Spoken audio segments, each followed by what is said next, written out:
Juda Shanmung Tui Korang Tisalaika Tripura Anganwadi Workers and Helpers Union ni Fashing Tui Tini Julai Talni Nujiba Shalmari Fashalo Obainagor Hoda Hamkarai Hodarung Tang Fangni Habanok Buskangok Haduma Funuk Laika Tripura Anganwadi Workers and Helpers Union ni Fashing Tui Borongni Shanmung Angka FRS Method Nornani Tei Anganwadi Shebok Klani Rogno Kaham Mobile Yafanani ICDS ni Fashing Tui Tiklaijak Budget Bangrinani Tei Tal Burum Burum Mobile Je Rang Khorcho Ungmani Abo Haste Hapang Rinani Tei Graduate Rinani Pension Rinani Khoboi Juda Shanmung Shanai Korang Tisalaika Tripura Anganwadi Workers and Helpers Union Rok Abai Baksha Haste Hapang Buma Busa Rogni Shagduk Mangduk Kaham Tongna Bagai Kaham Chamung Juda Scheme Tang Batang Rogni Fashing Tui Yafri Tongu Fiaba Buma Busa Rok O Chamungni Shep Sharp Manthani Sheplazaki Tongka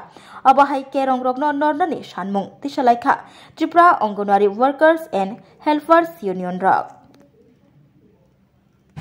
কোনো অঙ্গনওয়াড়ি কর্মীদের সেই রকম অর্থনৈতিক দাবি দেওয়া ইত্যাদির উপরে জোর দিয়ে এই আন্দোলন নয়। এই আন্দোলন আমাদের ত্রিপুরা রাজ্যে 6 বছরের নিচে যে শিশুরা আছে, যে সন্তান সম্ভবা মা সন্তানের জন্ম দিয়েছেন সদ্য এরকম মা আছেন তাদের জন্য। কারণ ভারত সরকার একটি আদেশ জারি করেছেন যে যদি যারা কেন্দ্রের সুবিধাভোগী তাদের ছবি প্রত্যেকদিন পাঠাতে হবে।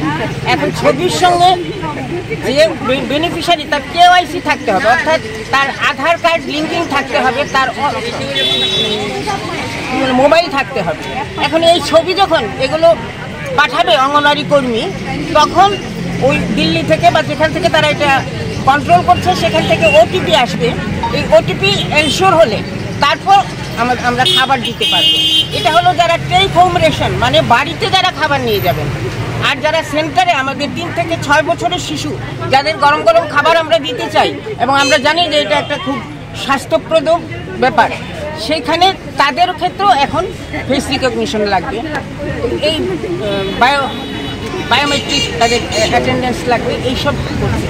আমাদের রাজ্যে এইগুলো করা সম্ভব কিনা, একদিকে হলো যখন করোনা হয়েছিল তখন তড়িঘড়ি করে কেন্দ্রীয় সরকার এই একটা পোষণ ট্র্যাকার অ্যাপ একটা খুলে যার মাধ্যমে এই পুষ্টি বিতরণের খবর রিপোর্ট কেন্দ্রের কাছে যাবে এবং সেই সময় সকলকেই দেবে বলেছিল মোবাইল ফোন। আমাদের রাজ্যেও মোবাইল ফোন প্রায় সবাইকে দিয়েছে, কিন্তু এটি 2-3 মাসের মধ্যে এগুলো নষ্ট হয়ে গেছে। এখন কর্মীদের তারা বাধ্য করেছে যে তোমাকে কিনতে হবে, মোবাইল কিনে তুমি এই কর্মসূচিটা চালাও। বাধ্য হয়ে কর্মীরা মোবাইল কিনেছে, কিন্তু সেই মোবাইলও 18টা অ্যাপ তথ্য প্রত্যেক দিন পোষণ ট্র্যাকার অ্যাপে আপলোড করতে হয়। এত তথ্য আপলোড করার মতন খুব মানে 5G ভালো স্মার্টফোন দরকার।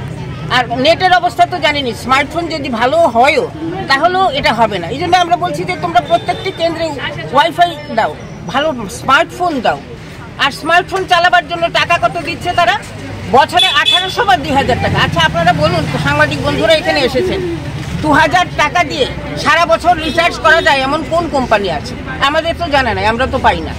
ফলে তারা রিচার্জ করতে পারছে না, মেরামত করে দিচ্ছে না, নতুন এক্সচেঞ্জ করছে না। এই পরিস্থিতির মধ্যে প্রত্যেকটা কেন্দ্রে 2 থেকে 3 জন শিশু বাদ পড়ছে, খাবার দিতে পারছে না।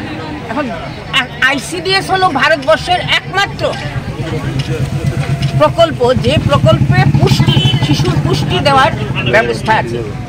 1975 সালে এই প্রকল্প শুরু হয়। বাচ্চাদের কুপোষণে যারা আছে, যারা অপুষ্টিতে ভুগছে, তাদের অপুষ্টি দূর করার জন্য একমাত্র প্রকল্প ডিবি শিশু উন্নয়ন প্রকল্প। আর কেন্দ্রের সরকার খুব কায়দা করে ষড়যন্ত্র করে এই প্রকল্পটিকে বন্ধ করে দিতে চায়।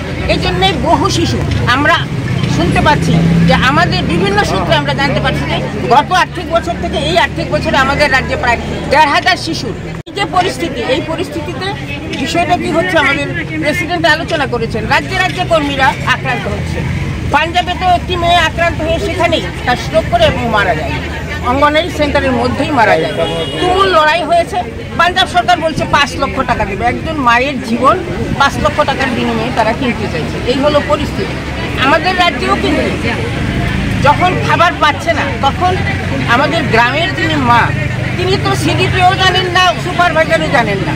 তিনি জানেন অঙ্গনারী দিদিমণি রোজ সেন্টারে গেলে ডিম দেয়, খাবার দেয়, কিন্তু ডিম খাবার কিছুই দিচ্ছে না। তখন তারা রাগ, তাদের যে ক্রোধ, তাদের যে ক্ষোভ, সেটা এসে পড়ছে অঙ্গনারী দিদিমণির উপর। তাই আজকে প্রথম আমাদের মূল যে দাবি সেটা হচ্ছে এফআরএস পদ্ধতি বাতিল করে। এই পদ্ধতি চালু করা চলবে না। সারা ভারতবর্ষে এই আওয়াজ উঠেছে এবং এই যে এফআরএস পদ্ধতিতে দেওয়ার ফলে খাদ্য নিরাপত্তা আইন উল্লঙ্ঘন হচ্ছে। খাদ্য নিরাপত্তা আইন বলে যে সকলের জন্য খাবার দিতে হবে। তো এই জন্য আমরা এই বাতিল করার দাবিতে আজকে আমরা এখানে ধর্ণাতে বসেছি। আপনার পরিচয়টা? আপনার পরিচয়? আমি সিআইটিউ করি, আমি সিআইটিউর সহসভাপতি।